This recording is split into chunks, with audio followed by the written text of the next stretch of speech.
فلا أقسم بمواقع النجوم وإنه لقسم لو تعلمون عظيم إنه لقرآن كريم في كتاب مكنون لا يمسه إلا المطهرون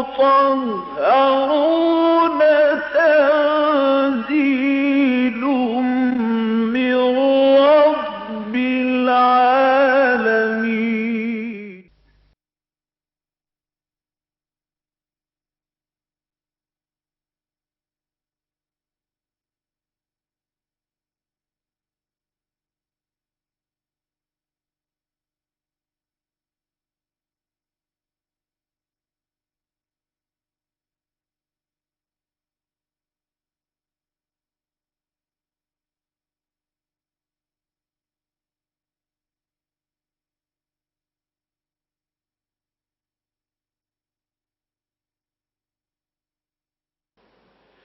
نحمده ونصلي على رسوله الكريم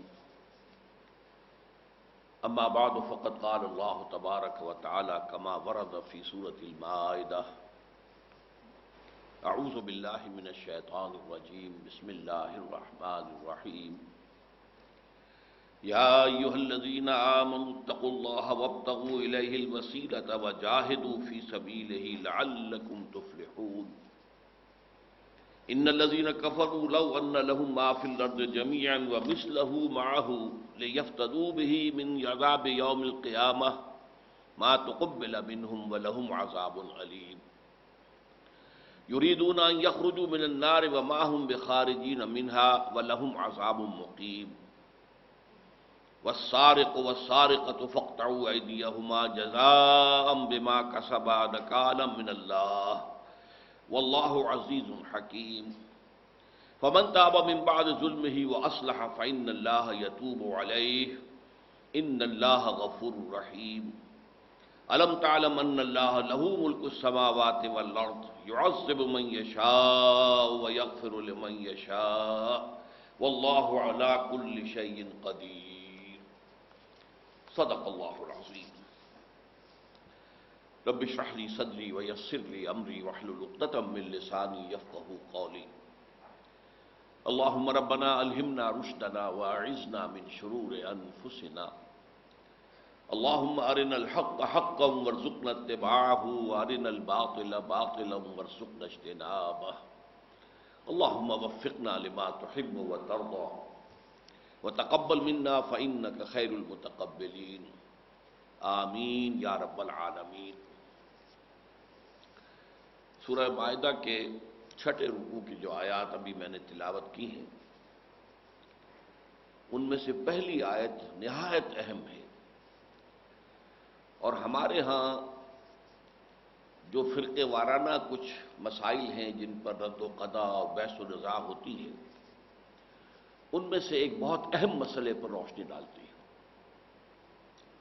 فرمایا یا ایھا الذین آمنوا اتقوا اللہ، اے ایمان والو، اے وہ لوگو جو ایمان لائے ہو، یا اے وہ لوگو جو ایمان کے دعوے دار ہو، اتقوا اللہ، اللہ کا تقوی اختیار کرو۔ تقوی پر بہت مرتبہ گفتگو ہوئی ہے کہ عام طور پر ترجمہ کر دیا جاتا ہے اللہ سے ڈرو، یہ اگرچہ غلط ترجمہ نہیں ہے لیکن یہ کہ اچھا ترجمہ نہیں ہے۔ تقوی کے معنی ہے بچنا، وقایقی وقایتاً کسی کو بچانا، یہ فعل متعدی ہے، جیسے کہ ہماری جو سب سے معروف دعا ہے وقنا عذاب النار، اے اللہ ہمیں بچا لے آگ کے عذاب سے۔ باب افتعال میں جب یہ آتا تو اتقا بنتا، اتقا، اور اتقا کے معنی ہے خود بچنا، متقی بچنے والا۔ مراد کیا ہے؟ اس دنیا کی زندگی میں معصیت سے بچنا، حرام خوری سے بچنا، غلط کاری سے بچنا، گمراہیوں سے بچنا، اللہ کی حدود کو توڑنے سے بچنا، اللہ کے فرائض سے اجتناب کرنے سے بچنا، یہ گویا کہ پورے اسلامی طرز عمل کے لیے نہایت ہی جامع عنوان ہے۔ پھونک پھونک کر قدم رکھو، جیسے کہ میں نے بارہا مثال دی ہے کہ اگر کسی گھنے جنگل میں سے انسان کو گزرنا ہو جس میں اوپر بھی درخت ہیں، اور شاید آپ کے علم میں ہو کہ امیزن کا طاس جو ہے جنوبی امریکہ میں اور کانگو کا طاس جو ہے افریقہ میں، اس میں تو سانپ جو ہے اوپر درختوں سے بھی لٹکے ہوتے ہیں، اور ظاہر بات ہے کہ نیچے اونچی اونچی گھاس ہے، اس میں پتہ نہیں کیا شے ہے، کیا بیٹھی ہوئی ہے، تو آدمی کیسے پھونک پھونک کر قدم رکھتا ہے۔ اس کا نام ہے تقوی۔ اس لیے کہ حضرت عمر رضی اللہ تعالیٰ عنہ کی مجلس شورا میں یہ مسئلہ زیر بحث آ گیا، تقوی کی تعریف کیا ہے، ہاؤ ٹو ڈیفائن تقوی۔ اب بہت سے حضرات نے اپنے اپنے انداز میں، اصل میں ایک ہی حقیقت ہوتی ہے لیکن تعبیر کے مختلف اسلوب ہو جاتے ہیں۔ وہ جو کہا گیا ہے کہ ایک پھول کا مضمون ہو تو 100 رنگ سے باندھو، وہ ایک ہی حقیقت کی تعبیر مختلف لوگ کریں گے تو مختلف الفاظ تو ہو جائیں گے۔ لیکن حضرت عمر نے پھر حضرت ابی ابن کعب سے فرمائش کی۔ یہ وہ صحابی ہیں کہ جن کے بارے میں حضور نے فرمایا ہے اقرؤہم ابی ابن کعب، میرے صحابہ میں سے قرآن مجید کا سب سے بڑا عالم، سب سے بڑا قاری، اور قاری اس زمانے میں عالم کو کہتے تھے، وہ قاری نہیں جو بس صرف پڑھ سکتا ہو اچھا، بلکہ جو قرآن مجید کو سمجھتا بھی ہو، عربی ان کی اپنی زبان تھی۔ تو فرمایا کہ وہ ابی ابن کعب ہیں میرے صحابہ میں۔ ان سے کہا حضرت عمر نے کہ آپ بتائیے، انہوں نے یہ تشبیہ دی تھی کہ امیر المومنین دیکھیے، اگر کسی شخص کو کسی گھنے جنگل میں سے گزرنا ہو جس میں خاردار جھاڑیاں بھی ہیں، کوئی پگڈنڈی بنی ہوئی نہیں، اب وہاں وہ کیسے پھونک پھونک کر قدم رکھے گا، دیکھے گا کہ کہیں آگے کوئی سانپ تو کنڈلی مارے نہیں بیٹھا ہے اس کی گھاس کے اندر جو نظر نہیں آ رہا، کوئی آگے کسی موذی جانور کا بل تو نہیں ہے کہ میرا پاؤں اسی میں گھس جائے، وغیرہ وغیرہ۔ اس طرز عمل کا نام تقویٰ ہے۔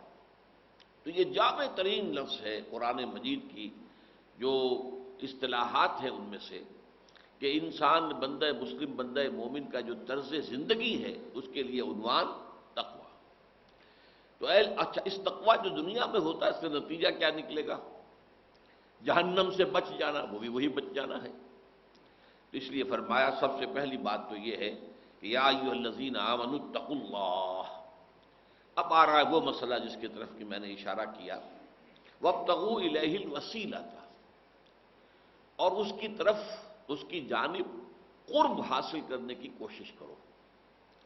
یہ وسیلے کا لفظ جو ہے یہ ہمارے ہاں دعا میں کسی کو وسیلہ بنانا، اصل میں اس اعتبار سے ہمارے ہاں کے جو مختلف فی مسائل ہیں ان میں سے ایک یہ بھی ہے، لیکن اچھی طرح سمجھ لیجئے کہ یہ اس لفظ کے وہ معنی ہیں کہ جو اردو میں مستعمل ہے۔ عربی کے بہت سے الفاظ وہ ہیں کہ جو اصل میں تو عربی کے ہیں، وہاں مفہوم کچھ اور ہے، اردو میں آ گئے تو کچھ اور مفہوم ہے۔ میں نے کئی دفعہ مثال دی ہے، ذلت، ذلیل، عربی زبان میں اس کے معنی صرف کمزور کے ہیں۔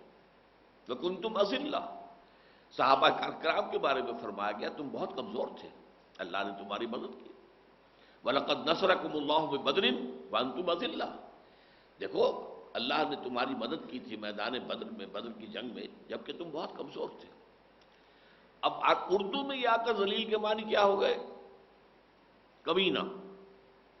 یہ کمینہ جو ہے، چاہے وہ قوی ہو، طاقتور ہو، غنڈہ ہے بہت بڑا جو ہے اس کا چل رہا ہے، سکہ چل رہا ہے اپنی آبادی کے اوپر، جو چاہتا ہے کرتا ہے، تو وہ کمزور تو نہیں ہے لیکن اسے ہم کمینہ کہیں گے۔ تو یہ کمینگی جو ہے یہ لفظ اردو میں آ کر ذلیل کے مفہوم میں شامل ہو گئی، عربی میں نہیں ہے۔ ورنہ سوچئے کہ اگر اس معنی میں یہ لفظ صحابہ کے لیے استعمال کرنے کے بارے میں آپ سوچیں تو آپ کا ایمان ہی سلامت نہیں رہے گا، رضی اللہ تعالیٰ عنہ اجمعین۔ اسی طرح جاہل کا لفظ ہے، عربی میں اس کے معنی کچھ اور، اردو میں جاہل اسے کہتے ہیں جو پڑھا لکھا نہ ہو، عربی میں جاہل اسے کہتے ہیں جو خواہشات کا بندہ ہے، عقل سے کام نہیں لیتا، سوچتا نہیں ہے، غور نہیں کرتا ہے۔ جاہل حلیم کے مقابلے میں آئے گا، ایک حلیم الطبع انسان ہے، اور ایک جاہل ہے، فوراً اشتعال میں آ جاتا ہے، اجڑ ہے، چاہے وہ پڑھا لکھا ہو سکتا ہے پی ایچ ڈی کیے ہوئے ہو، لیکن اس کی شخصیت جو ہے اس کے اندر وہ پہلو جو ہے عقل پر جذبات غالب ہوں وہ جاہل ہوگا، عقل جو ہے وہ غالب رہے جذبات کے اوپر تو وہ آدمی حلیم الطبع شمار ہو۔ اسی طرح کا یہ لفظ ہے، وسیلہ کو اردو میں ہم استعمال کرتے ہیں ذریعہ، حکام تک بات پہنچانے کا ذریعہ، کوئی سفارشی تلاش کرو وہ تمہاری بات وہاں پہنچائے، تمہاری رسائی وہاں تک نہیں ہے، کسی کی رسائی ہے تو وہاں تک اس کو پکڑو، اس کا ذریعہ، اس کو ذریعہ بناؤ۔ عربی میں اس کا یہ مفہوم ہرگز نہیں ہے۔ الوسیلۃ القرب، وسیلہ کے معنی صرف قرب کے، اللہ کا قرب حاصل کرنے کی کوشش کرو۔ اب یہاں پہ بڑی دلچسپ ایک لغوی بحث ہے۔ دیکھیے، ایک ہے مادہ واو سین لام، یہ جو یہاں پر وسیلہ کا مادہ ہے، ایک ہے واو صاد لام وصل، یہ وصل و فصل، وصل کے مقابلے میں فصل آتا ہے، کٹ جانا۔ فصال کہتے ہیں ماں جب بچے کا دودھ چھڑاتی ہے تو وہ فصالہ فی عامین، 2 سالوں میں اس کا دودھ چھڑانا ہے۔ تو وصل و فصل، وصل کے معنی جڑ جانا، 2 چیزوں کا آپس میں اس قدر قرب ہو جانا گویا کہ جڑ گئے۔ وہی معنی جو ہے اس واو سین لام کے بھی ہے۔ فرق صرف یہ ہے کہ وصل جو ہے مجرد جڑ جانے کا نام ہے، جبکہ وصل سین والا جو ہے اس میں رغبت کی طرف کے ساتھ، محبت کے ساتھ کسی کے ساتھ جڑ جانا، بس یہ فرق ہے۔ چنانچہ میں امام راغب کا حوالہ دے رہا ہوں، الوسیلۃ التوسل الی شیء برغبۃ، رغبت کے ساتھ کسی چیز کی طرف جڑ جانا۔ وہی اخص من الوسیلہ، جو سواد والا وسیلہ ہے اس سے یہ زیادہ خاص ہے، لتضمنها لمعنی الرغبہ، کہ اس کے اندر رغبت کا بھی مفہوم شامل ہے۔ واو صاد لام، 2 چیزوں کا جڑ جانا، اس میں سے کوئی اشتیاق کا پہلو نہیں ہے، اس میں کوئی رغبت کا پہلو نہیں ہے، اس میں محبت کا پہلو نہیں ہے، لیکن جب اشتیاق سے، رغبت سے، محبت سے 2 چیزیں قریب آئیں گی تو اس کو واو سین لام سے تعبیر کیا جائے گا۔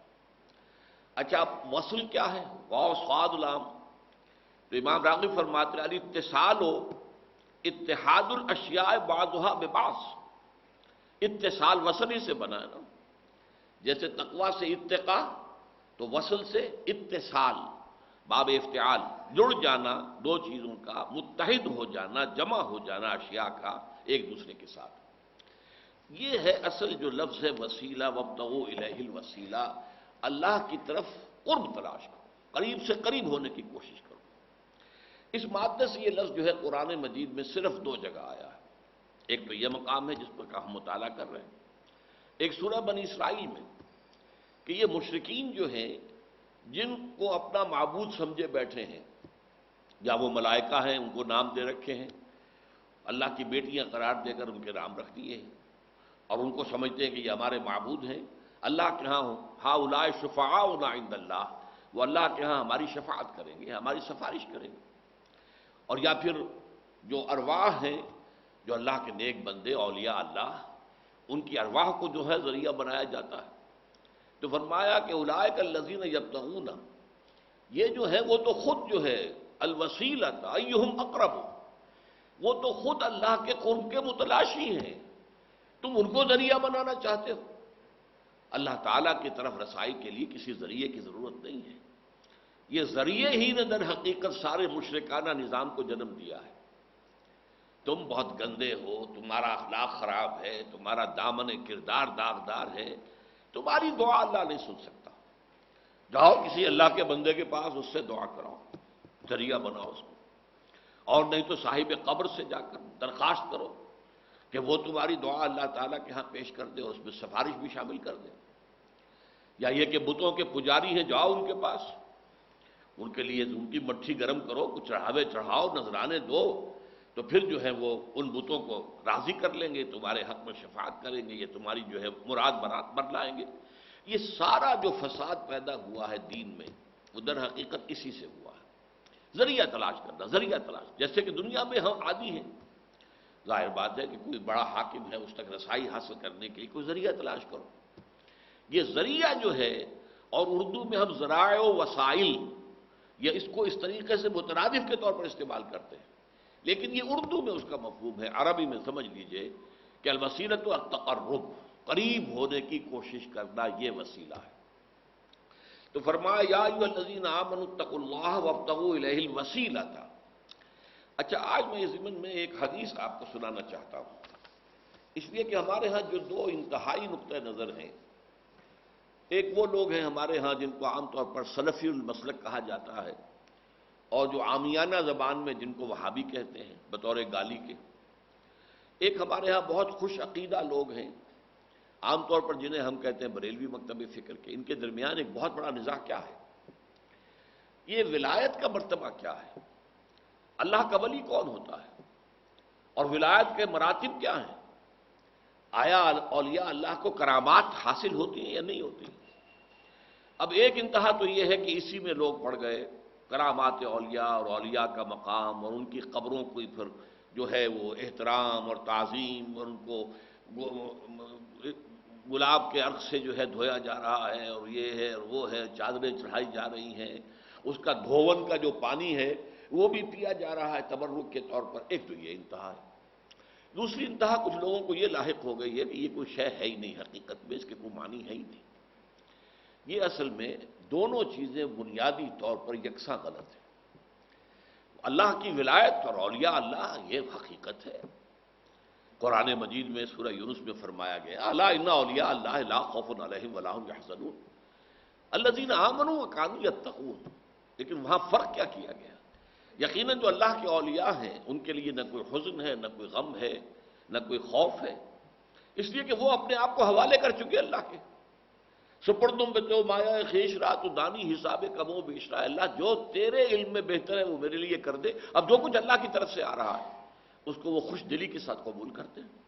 رنج کا کا اللہ کی طرف سے بات آئی ہے، غم کا کا، اور جو کچھ ہوگا وہ اللہ کے اذن سے ہوگا۔ ڈر کا کا، تو ڈر اور حزن، خوف اور حزن سے نجات پانے والی شے کیا ہے؟ جسے ہم ولایت کہتے ہیں۔ لیکن ولایت کیا ہے؟ الا ان اولیاء اللہ لا خوف علیہم ولا هم یحزنون الذین آمنوا وکانوا یتقون۔ وہ اولیاء وہ ہیں کہ جو ایمان لائے اور تقوی کی روش انہوں نے اختیار کی۔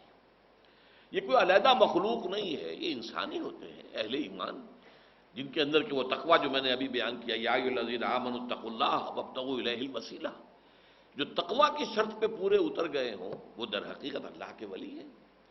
اور یہ دو طرفہ تعلق ہے، وہ اللہ کے ولی ہیں، اللہ ان کا ولی ہے۔ اللہ ولی الذین آمنوا یخرجہم من الظلمات الی النور۔ اللہ ولی ہے اہل ایمان کا، انہیں نکالتا رہتا ہے اندھیروں سے، کفر کے اندھیروں سے، شرک کے اندھیروں سے، الحاد کے اندھیروں سے، مادہ پرستی کے اندھیروں سے، نفس پرستی کے اندھیروں سے، ان سب سے، دنیا پرستی کے اندھیروں سے اللہ نکالتا ہے انہیں نور کی طرف، نور ایمان کی طرف۔ تو معلوم یہ ہوا کہ یقیناً یہ ولایت کا رتبہ جو ہے اللہ کا، یہ ایک واقعہ ہے، یہ ایک حقیقت ہے، اس کی نفی کرنا جو ہے وہ ایک در حقیقت دین کی ایک بہت اہم بات کی نفی کر دینا ہے۔ البتہ یہ ولایت کا جو معاملہ ہے، اب اس میں ذرا میں وہ حدیث آپ کو سنا رہا ہوں۔ یہ حضرت ابو ہریرہ رضی اللہ تعالی عنہ سے مروی ہے، اور یہ بخاری شریف کی روایت ہے۔ یعنی آپ کو معلوم ہے کہ احادیث میں جو سب سے اونچا رتبہ ہو سکتا ہے سند کے اعتبار سے وہ صحیح بخاری، پھر صحیح مسلم، اور سب سے اونچا رتبہ وہ ہوتا ہے جو صحیح بخاری میں بھی ہو اور صحیح مسلم میں بھی، جسے متفق علیہ کہتے ہیں۔ یہ بخاری کی روایت ہے۔ قال قال رسول اللہ صلی اللہ علیہ وسلم، وہ حضرت ابو ہریرہ فرماتے ہیں کہ حضور صلی اللہ علیہ وسلم نے فرمایا ان اللہ تعالی قال، یقیناً اللہ تعالی کہتا ہے، اللہ نے کہا ہے۔ یہ حدیث قدسی ہو گئی۔ جب اللہ کا قول آ رہا ہے تو اب یہ عام حدیث نہیں ہے، یہ قول رسول نہیں ہے اب جو آ رہا ہے، یہ اللہ کا قول ہے، لیکن یہ قرآن میں نہیں ہے۔ تو معلوم ہوا کہ اس کا عام حدیثوں کے مقابلے میں رتبہ ایک درجے میں بلند ہو گیا۔ اللہ کا قول ہے، حدیث قدسی ہے۔ فرمایا من عادى لي وليا فقد آذنته بالحرب، جس نے میرے ولی سے دشمنی کی اس کے خلاف میرا اعلان جنگ ہے۔ جیسے کہ حمیت ہوتی ہے، آپ کا ایک دوست ہے، اگر اس دوست کے خلاف کسی نے کوئی اقدام کیا ہے تو آپ اس کا دفاع کریں گے کہ نہیں کریں گے؟ اگر آپ میں غیرت ہے، حمیت ہے، تو اللہ تعالیٰ بھی بڑی غیرت والی ہستی ہے، اس میں بھی حمیت ہے۔ تو فرمایا کہ جو میرے ولی کے خلاف کام کرے گا، دشمنی رکھے گا، من عادی لی ولیا فقد آذنتہ بالحرب، تو میری طرف سے اعلان جنگ ہے، میں نے سنا دیا ہے اسے جنگ کا اعلان الٹیمیٹ۔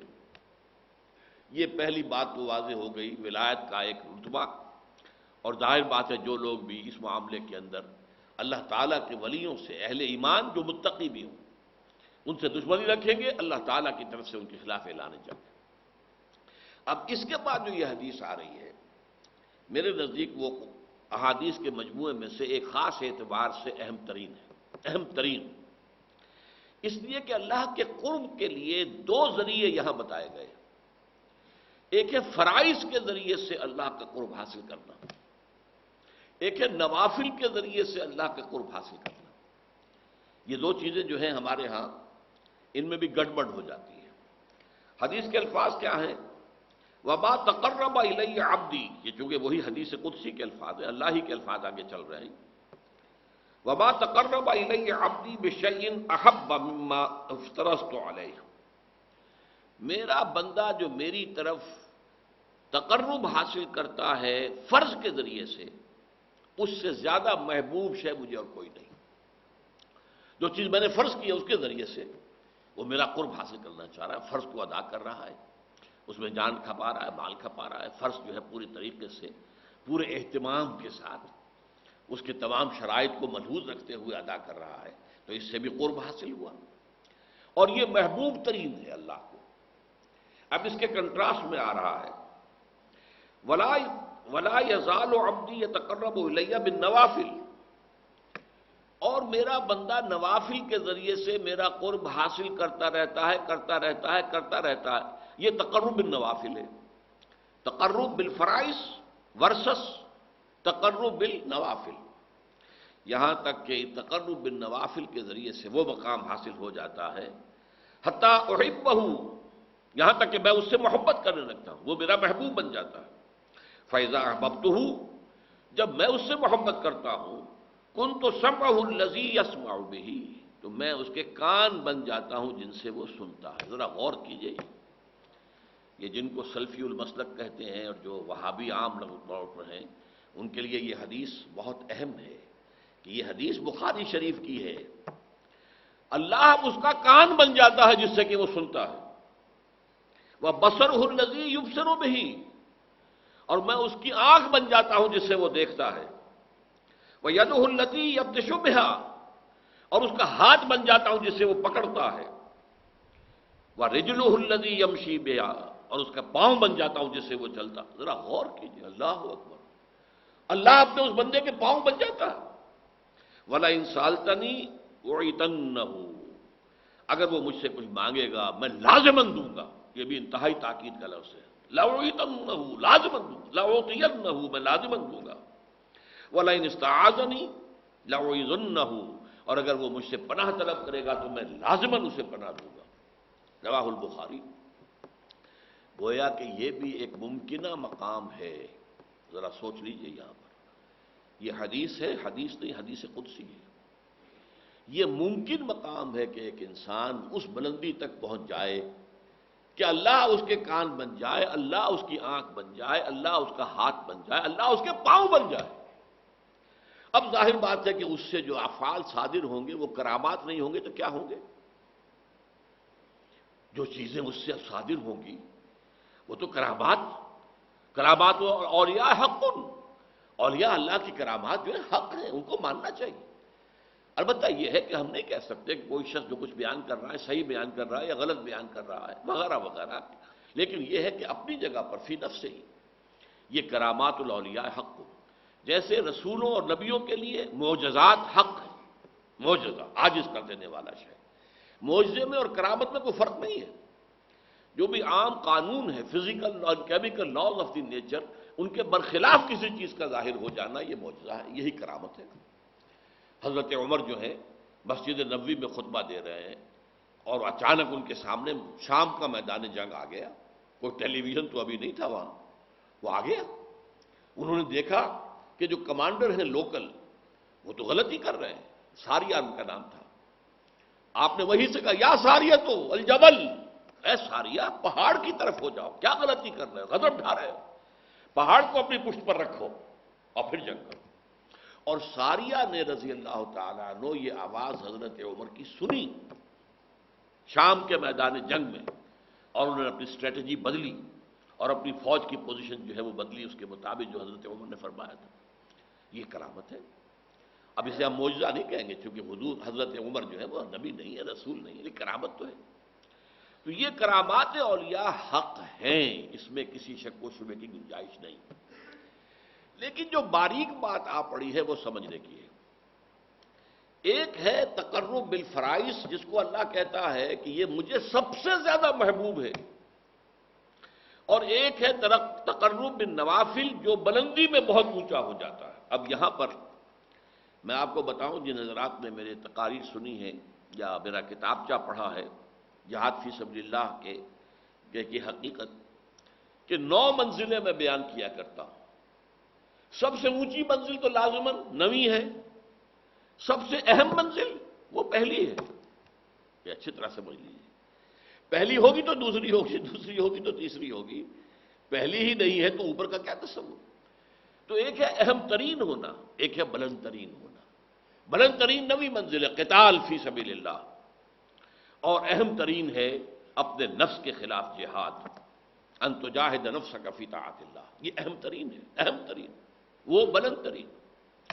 اسی طرح حضور کی ایک حدیث میں آیا، صحابہ سے سوال کیا کہ تمہارے نزدیک سب سے خوبصورت ایمان کس کا ہے؟ عجب عجیب، عجیب عربی زبان میں اردو میں ہم کہتے ہیں کہ جو کوئی نئی سی بات ہو، عجیب۔ عربی میں عجیب کے معنی ہے صرف خوبصورت کے، خوبصورت بات۔ سب سے زیادہ خوبصورت ایمان کس کا ہے؟ صحابہ نے کہا فرشتوں کا حضور نے رد کر دیا، انبیاء کا رد کر دیا، ہمارا رد کر دیا۔ پھر فرمایا کہ سب سے ان اعجب الایمان خلقا لاخوانی الذین یاتون من بعدی یجدون صحفا فیہ کتاب اللہ فیؤمنون بما فیہا۔ میرے نزدیک خوبصورت ترین ایمان میرے ان بھائیوں کا ہوگا جو میرے بعد آئیں گے، اور انہیں تو صرف اوراق ملیں گے جن میں اللہ کی کتاب لکھی ہوگی، اس پر ایمان لائیں گے۔ اب دیکھیے، افضل ترین ایمان صحابہ کا ہے۔ کسی بڑے سے بڑے ولی کا ایمان بھی کسی ادنا سے ادنا صحابی سے بڑھ کر نہیں ہے، یہ نوٹ کر دیجیے، یہ ہمارا اجماعی عقیدہ ہے۔ افضل ترین ایمان صحابہ کا، لیکن خوبصورت ترین، عجب ترین ایمان یہ ہے کن کا جو میرے بعد آئیں گے، انہیں تو اللہ کی کتاب ملے گی اور آنکھ میں لکھی ہوئی، اس پر ایمان لائیں گے۔ تو ان دونوں چیزوں کو رکھیے۔ ایک ہے سب سے زیادہ محبوب اللہ کو کیا ہے، وہ تو فرائض کے ذریعے سے تقرب ہے، اور سب سے اونچا جو ہے تقرب کا مقام وہ نوافل کے ذریعے سے ہے۔ اب جو باریک بات ہے وہ سمجھنے کی ہے، اس میں حالات کے اعتبار سے فرق واقع ہو جائے گا۔ فرض کیجئے نظام باطل کا غلبہ ہے، اس میں تو فرض ہے اس نظام باطل کے خلاف جد و جہد، اس کو ختم کر کے جڑ سے اکھیڑ کر جو اللہ کا دین ہے، دین حق، اسے غالب کرنا۔ اس فرض کو تو آپ بھولے ہوئے ہیں، نوافل میں زور لگا رکھا ہے، ساری رات کھڑے ہیں، نفلیں پڑھ رہے ہیں، روزے رکھ رہے ہیں، جو بھی روزہ حضور سے ثابت ہے وہ سب رکھ رہے ہیں۔ یہ جو نوافل یہ اللہ کے ہاں قبول نہیں ہے۔ فرض کو چھوڑ کر اگر کوئی شخص فرض نماز چھوڑتا ہے، وہ نہیں پڑھتا 5 وقتہ نماز اور باجماعت کا اہتمام نہیں کرتا، تو اگر ساری رات بھی کھڑے ہو کر نوافل ادا کرے گا تو 0 ہے، اس لیے کہ پہلے فرض ہے، نفل کا بعد۔ ہاں، نوافل کے ذریعے سے تقرب بلند ترین تو ہے، لیکن یہ کب ہوگا؟ جب اللہ کا دین قائم ہو گیا ہو، نظام حق کا ہے، اس نظام کو آگے پھیلانا حکومت کا کام ہے، نظام خلافت جو ہے اب ان کا کام ہے، اللہ کی کتاب کی تعلیم و ترویج یہ اب حکومت کا کام ہے۔ اب افراد کو اجازت ہے وہ نوافل پر زور لگائیں، راتوں کو جاگیں، روزے رکھیں، اور بھی جس طریقے سے بھی نوافل پر اس حالت میں جو نوافل کے ذریعے سے تقرب حاصل ہوگا وہ بلندی میں، وہ پہلے اس جو تقرب ہے بالفرائض اس سے بلندتر ہو جائے گا۔ لیکن اگر دین اللہ کا قائم نہیں اور باطل کا غلبہ ہے، اس میں آپ نوافل کا اہتمام کر رہے ہیں؟ اگر وہ جد و جہد بھی کر رہے ہیں، اس نظام کو ختم کر کے اللہ کا دین قائم کرنے کی پوری کوشش کر رہے ہیں، تن من دھن لگا رہے ہیں، اور اس میں کچھ نوافل کا بھی اہتمام ہو جائے تو نور علی نور، سونے پر سہاگا۔ لیکن اگر اس سے قطع نظر، اس کے تو خیال ہی نہیں، اس کا دھیان ہی نہیں، جیسے ہمارے ہاں کیا ہے، جو سلسلے چل رہے ہیں خانقاہی، ان میں سے کسی کو فکر نہیں کہ نظام باطل جو ہے اس کے خلاف بھی کوئی جد و جہد کرنی ہے، لیکن یہ کہ وہ سلوک کی منزلیں طے ہو رہی ہیں، مقامات طے ہو رہے ہیں، اور اونچے سے اونچے روحانی مقامات کی طرف انسان بڑھتا چلا جا رہا ہے، یہ طریقہ صحیح نہیں ہے۔ یہ فرض ہے، اس فرض کو اس کی طرف سے بے اعتنائی برت کر نوافل کی طرف دھیان کرنا، یہ دین کے فلسفے اور حکمت کے بالکل خلاف ہے۔ میں اس کو ذرا اور زیادہ ہائی لائٹ کرنے کے لیے کہتا ہوں کہ فرض کیجئے، تصور کیجئے، جب دامن احد میں جنگ ہو رہی تھی اور مسلمان زندگی اور موت کی کشاکش میں تھے، اس وقت خود حضور جس طریقے سے زخمی ہوئے ہیں، اتنا خون آپ کا بہہ گیا کہ آپ بے ہوش ہو کر زمین پر گر گئے ہیں، صلی اللہ علیہ وسلم، فداہ آباؤنا و امہاتنا۔ اگر اس وقت کوئی شخص مسجد نبوی میں بیٹھا ہوا نوافل پڑھ رہا ہے کھڑا ہوا، یا وہ کوئی نعت جو ہے پڑھ رہا ہے، یا کوئی بیٹھ کے تسبیح کر رہا ہے، تو اس کے بارے میں کیا رائے آپ کی ہوگی؟ وہاں تو حضور اور صحابہ جان کی بازی لگائے ہوئے، اور یہاں یہ نوافل میں لگا ہوا ہے، تو وہ نوافل تو زیرو نہیں ہوں گے، بلکہ اس سے بھی منفی ویلیو اس کی ہو جائے گی، وہ منافق شمار ہوگا۔ اسی طریقے سے اگر دین کا غلبہ ہے اور نظام خلافت قائم ہے، تو بہت سے فرائض اس نظام خلافت کے ذمے چلے جاتے ہیں، انڈیویجول اس سے بری ہو جاتے ہیں۔ اس نظام خلافت کو جب ضرورت ہوگی کہ فلاں محاذ پر 10,000 آدمی چاہیے، وہ 10,000 آدمی نکل آئیں گے، تو باقی سب کی طرف سے فرض کفایہ ادا ہو گیا، وہ گھروں میں سوئے یا رات بھر کھڑے رہے، نوافل رکھے پڑھے یا روزے رکھے، بالکل ٹھیک ہے، یا کسی علمی کام میں لگے رہے، تفسیر لکھنے میں لگے رہے، حدیثیں جمع کرنے میں لگے رہے، فقہ کی بحثیں جو ہے وہ کرنے میں لگے رہے، ٹھیک ہے، بالکل صحیح ہے۔ لیکن اگر غالب جو ہے نظام وہ باطل کا ہے اور اس کے خلاف جد و جہد نہیں ہو رہی، تو پھر یہ سارے کام جو ہیں یہ زیرو سے ضرب کھا کر زیرو ہو جائیں گے۔ پرائمری امپورٹنس ہوگی اللہ کے دین کو قائم کرنے کی جد و جہد۔ یہ ہے فرق تقرب بالنوافل اور تقرب بالفرائض کا۔ اب یہاں اس آیت میں دیکھیے کہ اس خوبصورتی کے ساتھ آیا ہے، یا ایھا الذین آمنوا اتقوا اللہ وابتغوا الیہ الوسیلۃ وجاہدوا فی سبیلہ لعلکم تفلحون۔ جہاد کرو اس کی راہ میں، یہ ہے فرض۔ نوافل اور رات کو کھڑے رہنا یہ نوافل ہے، روزے رکھنا نوافل ہے، روزے رمضان کے فرض میں باقی نفلی ہے، لیکن جہاد، اللہ کی راہ میں جہاد، جد و جہد، جان اور مال کا کھپانا، کس لیے؟ تاکہ اللہ کا دین قائم ہو، اللہ کا نظام برپا ہو جائے۔ یہ ہے گویا کہ تقرب اللہ کا سب سے بڑا وسیلہ جو یہاں بیان کیا جائے۔ کیوں کہ اس وقت صورت کیا تھی کہ حضور اور صحابہ اس جد و جہد کے اندر تھے۔ وہ تو آپ کو معلوم ہے کہ جو جد و جہد کر رہے تھے اس میں جانیں مال کھپا رہے تھے، جانیں دے رہے تھے صحابہ کرام، یہاں تک کہ حضور کی اپنی تمنا اور آرزو یہ تھی لوددت ان اقتل فی سبیل اللہ ثم احیا ثم اقتل ثم احیا ثم اقتل، میری بڑی خواہش ہے میں اللہ کی راہ میں قتل ہو جاؤں، پھر زندہ کیا جاؤں، پھر قتل ہو جاؤں، پھر زندہ کیا جاؤں، پھر قتل ہو جاؤں۔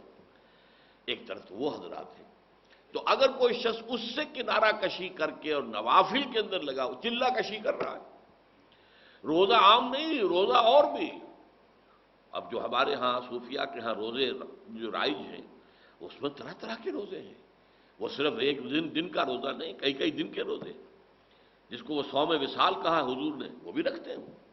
حالانکہ اس سے صحابہ کرام کو حضور نے منع کر دیا تھا کہ آج روزہ آپ نے رکھا اور شام کو افطار نہیں کیا، بلکہ رات بھر بھی وہ روزہ رہا، اگلے دن بھی پورا روزہ رہا، اور پھر اگلے روز جا کے آپ نے افطار کیا، تو اسے کہیں گے صوم وصال، 2 دن کا صوم وصال ہے، 3 دن کا صوم وصال، تو مسلسل جو ہے 3 دن تک روزہ چل رہا ہے۔ حضور رکھتے تھے، لیکن صحابہ کو آپ نے منع کیا، انہوں نے شکوہ بھی کیا، حضور آپ رکھتے ہیں ہمیں منع کرتے ہیں، تو آپ نے فرمایا ایکم مثلی، تم میں سے کون ہے مجھ جیسا؟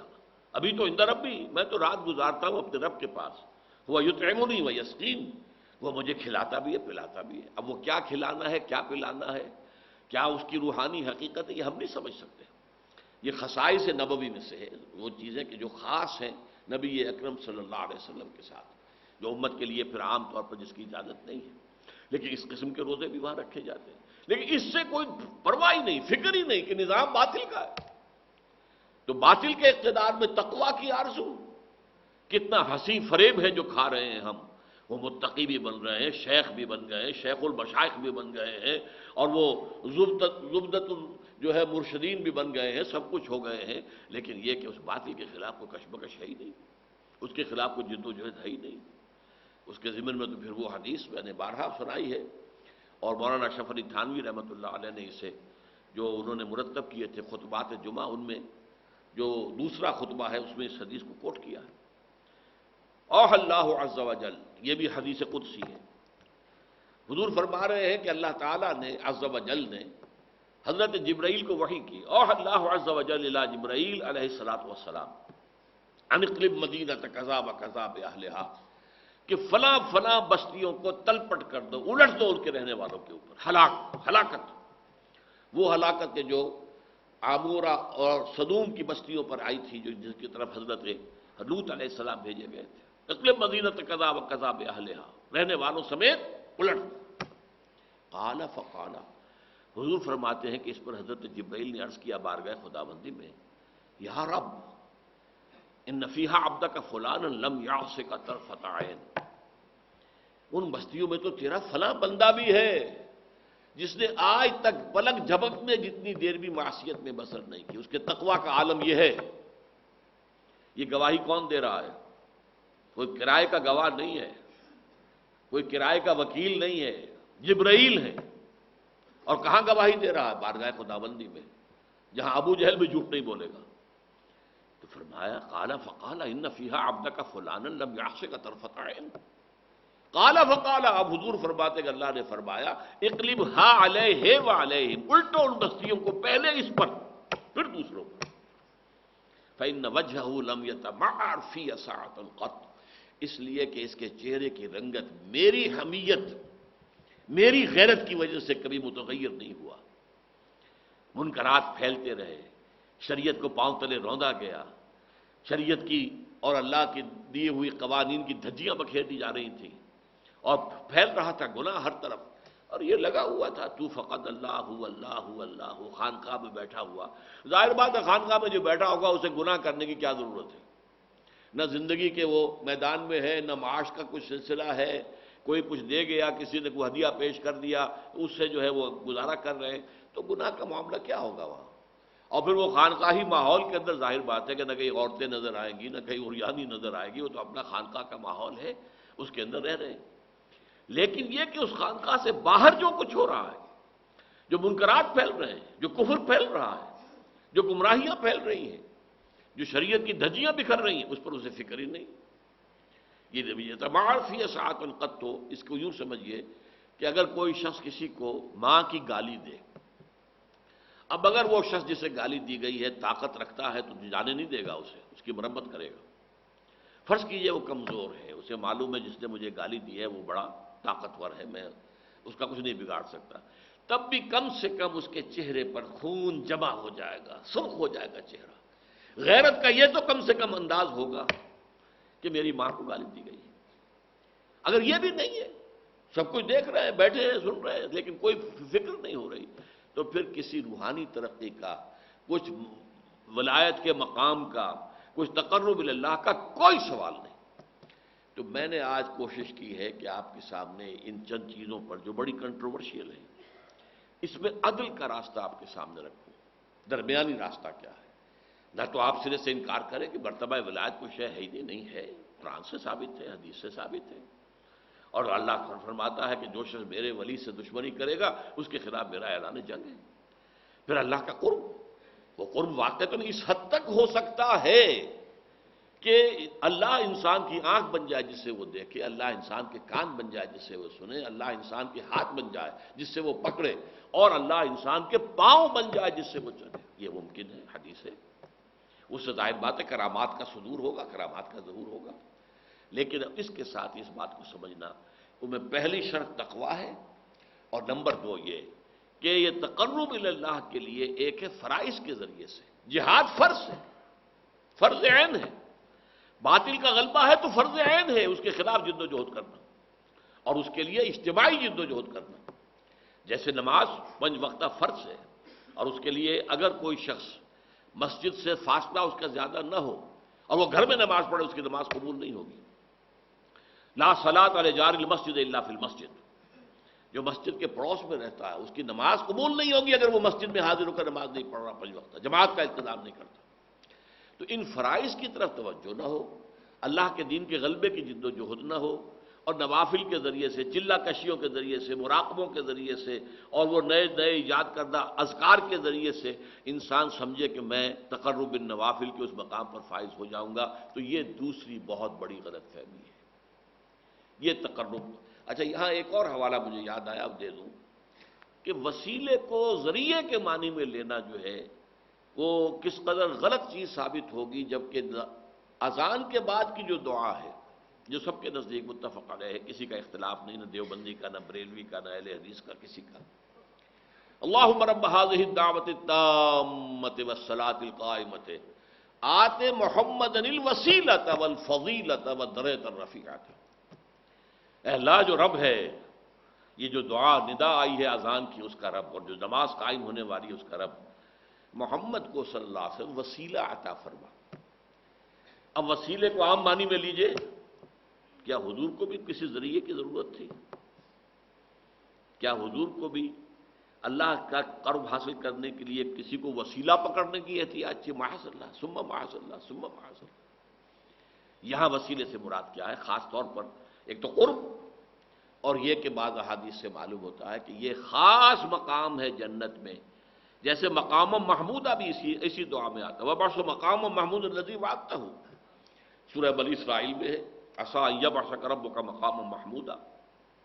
اسی طرح ایک مقام وسیلہ ہے جو عرش خداوندی سے قریب ترین ہے۔ آت محمد الوسیلۃ، اے اللہ وہ وسیلہ والا مقام، وہ قرب کا انتہائی مقام محمد صلی اللہ علیہ وسلم کو عطا کر دیں۔ یہ سب سے اہم دلیل ہو جائے گی کہ اس وسیلے کے معنی ذریعہ نہیں ہے۔ اگر ذریعہ لیا جائے تو اس دعا کا کیا کریں گے؟ چاہے محمد کو بھی اے اللہ تو کوئی ذریعہ عطا کر دے، معاذ اللہ، ثم معاذ اللہ، ثم معاذ اللہ۔ یہ ایک مقام ہے قرب کا، انتہائی قرب کا، جس کا نام الوسیلہ ہے۔ تو فرمایا یا ایھا الذین آمنوا اتقوا اللہ وابتغوا الیہ الوسیلۃ وجاہدوا فی سبیلہ لعلکم تفلحون۔ اے ایمان کے دعوے دارو، اللہ کا تقوی اختیار کرو اور اس کا قرب حاصل کرنے کی کوشش کرتے رہو، اور جہاد کرو اس کی راہ میں، تاکہ تم فلاح پا جاؤ، کامیاب ہو جاؤ۔ ان الذین کفروا، یقیناً وہ لوگ جو کفر کی روش اختیار کریں، لو ان لهم ما فی الارض جميعا ومثله معه، اگر ان کے پاس پوری دنیا کی دولت بھی آ جائے، اور صرف وہی نہیں، اتنی ہی اور بھی ہو جائے، لیفتدوا به من عذاب یوم القیامہ، کہ وہ فدیے میں دے کر اسے قیامت کے دن کے عذاب سے کسی طرح بچ سکیں، ما تقبل منهم ولهم عذاب الیم، وہ اتنا بڑا فدیہ بھی ان سے قبول نہیں کیا جائے گا اور ان کے لیے دردناک عذاب ہوگا۔ یریدون ان یخرجوا من النار وما هم بخارجین منها، وہ کوشش کریں گے، لاکھ ہاتھ پاؤں ماریں گے، گڑ گڑائیں گے، دعائیں کریں گے کہ کسی طریقے سے اس آگ سے نکل جائیں، لیکن وہ اس سے نکلنے والے نہیں ہوں گے، اس کا کوئی امکان نہیں ہوگا۔ وَلَهُمْ عَذَابٌ مُقِيمٌ، ان کے لیے عذاب ہوگا دائمی، باقی رہنے والا، قائم رہنے والا۔ وَالسَّارِقُ وَالسَّارِقَةُ فَاقْطَعُوا أَيْدِيَهُمَا جَزَاءً بِمَا كَسَبَا نَكَالًا مِّنَ اللَّهِ وَاللَّهُ عَزِيزٌ حَكِيمٌ۔ اور چوری کرنے والی خواہ عورت ہو اور خواہ مرد، السارق والسارقہ، فاقطعوا ایدیہما، ان دونوں کے ہاتھ کاٹ دو۔ یہ یہاں پر ذرا ایک مثال میں نے بعض مواقع پر دی ہے، آج پھر نوٹ کر لیجئے۔ غلام احمد پرویز صاحب جو اپنے آپ کو سمجھتے ہیں کہ بہت بڑے مفسر قرآن کے تھے اور سنت سے آزاد کر کے قرآن پر غور و فکر کرنا گویا کہ ان کا ایک یہ اصول تھا، انہوں نے اس کا ترجمہ کیا کیا ہے؟ چور کا ہاتھ کاٹ دینے کا مطلب یہ ہے کہ ایسا ماحول پیدا کر دو کہ چوری کی ضرورت ہی نہ ہو۔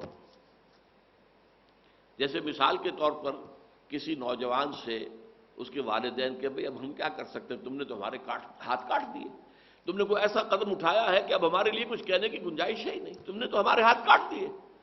تو گویا کہ اس محاورے کے طور پر اس کو لے رہا ہے کہ ان کے ہاتھ کاٹ دو، یعنی ایسے حالات پیدا کر دو کہ کسی کو چوری کی ضرورت ہی نہ ہو۔ ربوبیت عامہ، ہر شخص کی جو انفرادی ضروریات ہیں اس کا پورا پورا کفالت کا نظام خلافت کے نظام کے ذریعے سے قائم ہو جائے تو پھر چوری کرنے کی کسی کو ضرورت ہی نہیں ہوگی۔ یہ مفہوم وہ لے رہا اس آیت کا۔ لیکن اب دیکھیے یہ جو قرآن مجید کہتا ہے کہ اس قرآن پر باطل حملہ آور نہیں ہو سکتا، لا یاتی الباطل من بین یدیہ ولا من خلفہ، نہ سامنے سے حملہ آور ہو سکتا ہے باطل، نہ پیچھے سے۔ قرآن اپنی حفاظت کرتا ہے، لہذا آگے الفاظ کیا ہیں؟ جزاء بما کسبا نکالا من اللہ، یہ بدلہ ہوگا ان کے کرتوت کا جو انہوں نے کیا۔ اب ظاہر بات ہے کہ ویسا نظام قائم کر دینا یہ کسی کے کرتوت کا بدلہ ہوگا، وہ تو بڑا فضل ہوگا اللہ کا، بہت بڑی جو ہے اللہ کی نعمت ہوگی کہ ایسا نظام ربوبیت قائم ہو جائے کہ جس میں کسی کو چوری کرنے کی ضرورت ہی نہ رہے۔ اس سے بڑا فضل اور کیا ہوگا؟ جزاء بما کسبا، بدلہ ہوگا ان کی کمائی کا، نکالم من اللہ، عبرت ہوگی اللہ کی طرف سے۔ نکال کہتے ہیں ایسی کیفیت کو جس کو دیکھ کر لوگ عبرت پکڑیں۔ چور کا ہاتھ کٹے گا تو سب کو عبرت ہو جائے گی کہ چوری نہیں کرنی ہے۔ چند ہاتھ کٹ جائیں چوری ختم ہو جائے گی اس ملک سے۔ چند ہاتھ کٹے افغانستان میں اور چوری ختم ہو گئی۔ ایک دو کو رجم کیا گیا، زنا ختم ہو گیا۔ قتل کی سزا نقد فوری طور پر، یہ نہیں کہ 10 سال ہو گئے ایک ملزم جو ہے پڑا ہوا ہے جیل میں ہے، وہ ضمانت کی درخواستیں ہو رہی ہیں، وہ ضمانت سیشن جج سے جو ہے وہ مسترد ہو گئی، پھر ہائی کورٹ سے مسترد ہو گئی، پھر وہ سپریم لگ گئے سال ہا سال۔ نہیں، آن دی اسپاٹ۔ اسلام کا جو نظام عدل ہے وہ ہے immediate. Justice delayed is justice denied. اگر جو عدل ہے اس کے کرنے میں دیر کر دی جائے تو یہ گویا کہ جسٹس کی نفی ہے۔ وہاں کیا ہوتا، طے ہو گیا، قاضی کے سامنے گواہی آ گئی یا اس شخص نے تسلیم کر لیا۔ اب انہوں نے کیا کیا، طالبان نے مثلاً ایک عورت کا معاملہ تھا، اس کے شوہر کو ایک شخص نے قتل کیا اس کے سینے میں خنجر بھونک کر۔ اب ان کے ہاں جو بڑا ایک وہ تھا میدان، کھیلوں کا میدان، جیسے ہمارے ہاں ہے قذافی اسٹیڈیم ہے یا کوئی اور ہے، اور لوگوں کو جمع کر لیا گیا۔ اب وہاں اس شخص کو رسی سے باندھ کر ڈال دیا گیا اور اس مقتول کی بیوی سے کہا گیا گھونپو اس کے سینے کے اندر خنجر۔ علل اعلان سب کے سامنے وہ خنجر گھونپا گیا۔ اب آپ بتائیے اس کے بعد کوئی جرت کرے گا قتل کرنے کی؟ جرائم کا خاتمہ اگر ہوتا تو اس سے ہوتا۔ جو قرآن مجید میں جو حدود ہیں جس کے بارے میں اب ہمارے یہاں بڑی بحثیں چل رہی ہیں، لمبی چوڑی بحثیں چل رہی ہیں، اور اس کے اندر کوئی باریک نکتے بھی نکالے جا رہے ہیں، لیکن حدود جو ہیں اگر نافذ ہو جائیں، اب جو کہتے ہیں کہ صاحب اگر یہ چوری کا ہاتھ کاٹ دیا شروع کر دیا جائے تو آدھی قوم کے ہاتھ کٹ جائیں گے۔ نہیں بھائی، نہیں، ایسا نہیں ہوگا۔ چند ہاتھ کٹیں گے اور چوری ختم ہو جائے گی۔ اور یہ آپ کو معلوم ہے کہ ہمارے ہاں کے جو اس وقت جو مغربی دانشور ہیں، ماڈرنسٹ ہیں، ان میں ڈاکٹر جاوید اقبال بھی ہیں، علامہ اقبال کے فرزند۔ لیکن یہ کہ وہ 7-8 دن کابل میں گزار کر آئے اور پھر انہوں نے اس وقت جبکہ طالبان کی حکومت تھی، پھر انہوں نے واپس آ کر اکوڑا خٹک میں جو دارالعلوم ہے مولانا سمیع الحق صاحب کا، وہاں پر آ کے تقریر کی۔ ان کا جو حالات میں کابل میں دیکھ کر آیا ہوں، اگر یہ چند اور مسلمان ملکوں کے اندر پیدا ہو جائیں تو پوری دنیا اسلام لے آئے گی۔ یہ تاثر تھا شدید جاوید اقبال کا۔ یہی وجہ ہے کہ ان کو ختم کیا گیا۔ وہ جو ابلیس کی مجلس شورا میں ابلیس کہتا ہے کہ عصر حاضر کے تقاضاؤں سے ہے لیکن یہ خوف ہو نہ جائے آشکارا شرع پیغمبر کہیں۔ یہ شرع پیغمبر جو ہے، یہ ہدایت جو پیغمبر لے کر آئے ہیں صلی اللہ علیہ وسلم، یہ لوگوں کے سامنے آ نہ جائے، آشکار نہ ہو جائے۔ مجھے اندیشہ ہے، مجھے خطرہ ہے۔ کسی ایک ملک میں بھی اگر صحیح اسلامی نظام قائم ہو گیا تو پوری دنیا اسلام لے آئے گی، اس کی برکتیں دیکھے گی اپنی آنکھوں سے۔ اور آج تو اس کی بھی ضرورت نہیں ہوگی کہ فوج کشی کی جائے، آج تو یہ کہ ٹیلی ویژن دکھا دے گا اس معاشرے میں کیا ہو رہا ہے۔ یہ معاشرہ جو ہے وہ لوگوں کے وفود آئیں گے اور دیکھ کر جائیں گے اور رپورٹ کریں گے کہ یہاں کیا ہو رہا ہے۔ یہاں کوئی ریپریشن نہیں ہے، یہاں کوئی ڈسکریمنیشن نہیں ہے، یہاں اخوت ہے باہمی، یہاں مساوات ہے، یہاں کفالت عامہ ہے، یہاں ربوبیت عامہ کا نظام موجود ہے۔ یہ ساری چیزیں جو ہے دنیا کے اندر آئیں گی تو ایمان نہیں لے آئیں گے۔ نوع انسانی تو پیاسی ہے، کوئی نظام عدل اسے مل جائے، عدل اجتماعی، نظام عدل اجتماعی، سسٹم آف سوشل جسٹس کوئی مل جائے، اسی کی تلاش میں اس نے چکر کھائے ہیں، ٹھوکریں کھائی ہیں۔ وہ ملوکیت کے دور سے نکل کر جمہوریت میں آئی، فرینچ ریولوشن کے ذریعے سے لاکھوں آدمی مارے گئے، لیکن معلوم ہوا کہ وہ فیوڈل لارڈز کے پنجے سے آزاد ہوئے تو سرمایہ داروں کے پنجے میں آ گئے، کارخانے داروں کے پنجے میں آ گئے۔ اس کے ریئیکشن میں ایک اور چھلانگ لگائی، کمیونزم کی طرف آئے تو سرمایہ داروں کے چنگل سے نکلے، ایک پارٹی ڈکٹیٹرشپ کے چنگل میں آ گئے۔ یہ دھکے کھا رہی ہے نوع انسان۔ اگر وہ اسلام کا نظام عدل اجتماعی کی دنیا کے کسی ایک ملک کے اندر قائم ہو جائے تو پوری دنیا ایمان لے آئے گی۔ بس یہ پہلا جو ہے معاملہ وہی کٹھن ہے، اس لیے کہ اس وقت عالمی قوتیں اس پر تلی ہوئی ہیں، ادھار کھائے بیٹھی، کہیں اسلام کو ہم سر اٹھانے نہیں دیں گے۔ ہاں اسلام سے مراد اگر نماز روزہ ہے تو ہمیں کوئی اعتراض نہیں۔ بش جب کہتا ہے کہ ہمیں اسلام سے کوئی ہماری دشمنی نہیں ہے، جنگ نہیں ہے، تو جھوٹ نہیں کہتا، سچ کہتا ہے۔ اس کے سامنے اسلام کا کیا ورشن ہے؟ مذہب۔ بھائی تم یہاں آئے، تم نے مسجدیں بنائی، ہم نے تو اعتراض نہیں کیا۔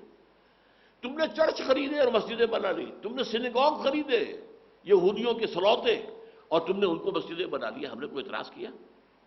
تم نے ہزاروں بلکہ شاید لاکھوں افرو امریکنز جو ہیں، کالے جو ہیں وہاں کے، ان کو تم نے مسلمان بنا لیا، ہم نے تو کوئی اعتراض نہیں کیا۔ تم روزے رکھتے ہو تو ہم وائٹ ہاؤس میں ایک افطاری کی پارٹی بھی دے دیتے ہیں، تم عید مناتے ہو تو ہم یادگاری ٹکٹ بھی شائع کر دیتے ہیں۔ مذہب سے ہماری کوئی جنگ نہیں۔ ہاں اسلام کا اگر تم نظام کی بات کرو گے، سیاسی اور معاشی اور معاشرتی نظام، تو ہماری جنگ ہے۔ The political social economic system of Islam, یہ کسی صورت میں برداشت نہیں ہوگی۔ اگر تم اس کے قائل ہو تو تم فنڈامنٹلسٹ ہو، اور فنڈامنٹلسٹ کے خلاف ہمارا اعلان جنگ ہے۔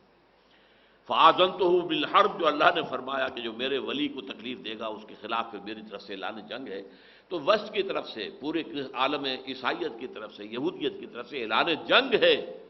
فنڈامنٹلسٹ کون ہے؟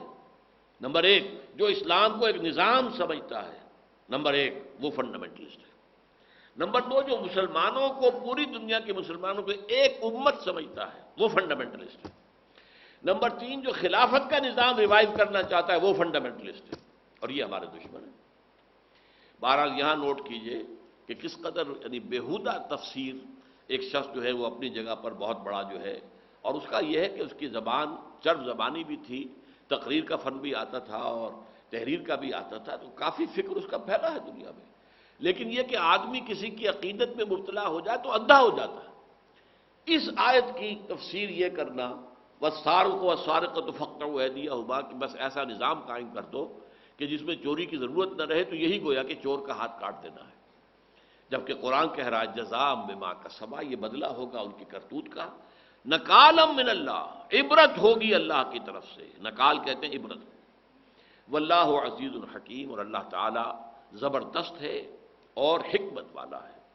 فمن تابا، مطلب یہ کہ بظاہر محسوس ہوگا بڑی وحشیانہ سزا ہے، ہمارے ہاں بھی بے نظیر بھٹو کہتی ہیں کہ اسلامی سزائیں جو ہیں وہ بڑی وحشیانہ ہیں، رجم، اور ایک رجم بھی ہو جائے تو سیدھا جو ہے کان ان لوگوں کے جو ہیں وہ پوری طریقے سے اس کو سن کر اور سیدھے ہو جائیں گے کہ پھر کسی کے اندر حوصلہ نہیں ہوگا کہ وہ زنا کرے، ایک بھی ہو جائے، چند بھی ہو جائیں، اور وہ پبلک میں ہوگا، پبلک سٹوننگ ہوگی، ظاہر بات ہے کہ اس سے عبرت ہوگی۔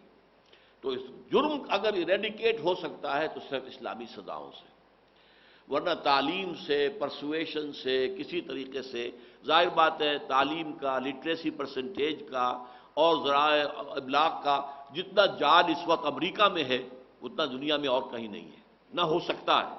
لیکن ہائنس کرائم، انتہائی گھناؤنا جرم وہاں موجود ہے۔ ایک شخص جاتا ہے اور اسکول کے اندر فائرنگ کرتا ہے، 15-16 بچوں کو قتل کر دیتا ہے۔ ایک شخص جو ہے اس کا یہ ہابی بنی ہوئی ہے نوجوان لڑکیوں کو پکڑنا، ان کو ریپ کرنا، پھر اسے قتل کرنا، اور اس کے تہخانے کے اندر سے کتنی لاشیں برآمد ہو رہی ہیں، حالانکہ وہاں سیکس پر کوئی خاص پابندی نہیں ہے۔ بھائی کو وہ سیکس کے اعتبار سے بھوکے تو نہیں ہوتے، ان کے لیے تو کھلا راستہ ہے سیکس کا، لیکن پھر بھی یہ کرائم جو ہے، جرم جو ہے، اس کی ایریڈیکیشن نہیں ہو سکتی جب تک کہ ایسی سزائیں نہ، عبرتناک سزائیں نہ ہو، جرم ختم نہیں ہو سکتا۔ سعودی عرب ایک بہت بڑی مثال تھی۔ اب یہ کہ وہاں پر امیگرینٹس بہت سے چلے گئے ہیں اور وہ باہر کے لوگ بھی ہیں، تو کچھ جرم جو ہے نظر آتا ہے، اور اس سے پہلے سوال ہی پیدا نہیں ہوتا تھا کسی چوری کا۔ لوگ جو ہے وہ جیسے کہ سننے میں آتا ہے جو پہلے جاتے تھے 50 برس پہلے یا 60 70 برس پہلے جو لوگ حج پہ جاتے تھے، قافلوں کے اوپر حملے ہوتے تھے، لوٹ مار ہوتی تھی، حج پر جا کر واپس آ جانا گویا کہ نئی زندگی لوگوں کو شمار ہوتی تھی کہ نئی زندگی مل گئی۔ اس کے بعد کیا ہوا؟ سعودی عرب نے فیصلہ کیا جس علاقے میں کسی قافلے کو لوٹا جائے گا اس علاقے کی پوری آبادی مجرم شمار ہوگی، پوری آبادی۔ لہذا کون اب کرنے دے گا جرم؟ ظاہر بات ہے کہ عام لوگوں کے امینڈمنٹ کے بغیر اگر وہ نگاہیں دوسری طرف نہ کریں تو کوئی قافلے کو لوٹ تو نہیں سکتا۔ اگر یہ طے ہو جائے کلیکٹو پنشمنٹ تمام لوگوں کے لیے جو اس علاقے میں رہنے والے، لہذا ختم ہو گیا، کوئی جرم نہیں رہا، کوئی قافلے کے اوپر ڈاکہ نہیں رہا، کوئی چوری نہیں رہی۔ پہلے جب میں نے پہلا حج کیا تھا 1962 میں، تو وہاں مشہور تھا کہ یمنی جب آتے ہیں تو چوری ہونی شروع ہو جاتی ہے۔ یمنی حاجی جب آتے تھے وہاں پر، یہ یمنی لوگ مزدوری کے لیے بھی بہت آتے تھے، تو جن معلم کے ساتھ میں حج کر رہا تھا سید عقیل افتاش، انہوں نے کہا کہ دیکھیں ڈاکٹر صاحب اب یہاں یمنی آ گئے ہیں، لہذا اپنے بٹوے کا اپنے کیش کا ذرا پوری طریقے سے حفاظت کر کے رکھیے۔ اس کے بعد پاکستانیوں نے وہاں جا کر یمنیوں کی جگہ سنبھالی ہے۔ اب سب سے بڑا مجرم وہاں پر جو شمار ہوتا ہے، جس سے اندیشہ رہتا ہے، وہ پاکستانی ہے۔ لیکن یہ کہ وہاں کے لوگوں میں یہ چیزیں نہیں ہیں۔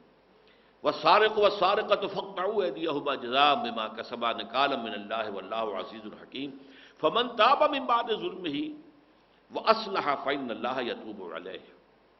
اور جو اپنے اس ظلم اور اپنے اس جرم کے بعد توبہ کر لے اور اصلاح کر لے تو اللہ تعالیٰ جو ہے وہ بھی اس کی توبہ کو قبول کرے گا۔ ان اللہ غفور رحیم، یقیناً اللہ تعالیٰ بخشنے والا رحم کرنے والا ہے۔ یعنی یہ نہیں ہے کہ توبہ سے سزا ختم ہو جائے گی، نہیں، سزا تو ملے گی، لیکن سزا کے بعد اگر اس نے توبہ کر لی ہے تو اللہ تعالیٰ آخرت کے عذاب سے اس کو بچا لے گا، اس کے اوپر کوئی وہاں پکڑ نہیں ہوگی، اور یہ کہ اس اصلاح کے ذریعے سے اب وہ معاشرے کے اندر وہ ایک نارمل فرد کی حیثیت سے رہ سکے گا۔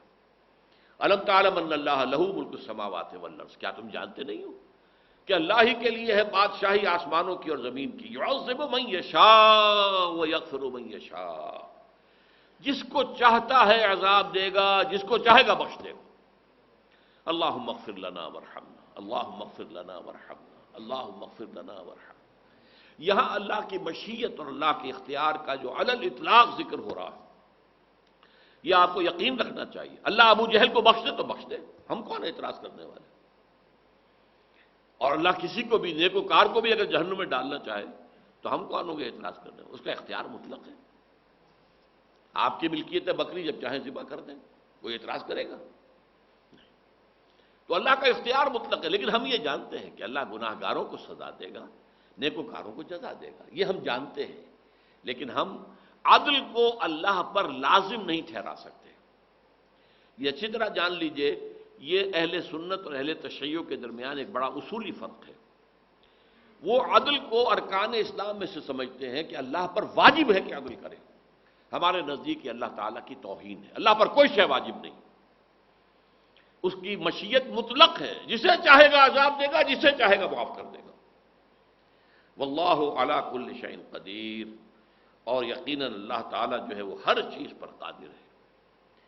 یہ 6 آیتیں ہیں جو آج ہم نے پڑھی ہیں۔ اس میں جو پہلا مسئلہ تھا میں نے زیادہ وقت اس پر لیا ہے، اس مسئلے کو کاش کہ آپ اچھی طرح سمجھ لیں۔ بارک اللہ لی و لکم فی القرآن العظیم ونفعنی وإیاکم بالآیات والذکر الحکیم۔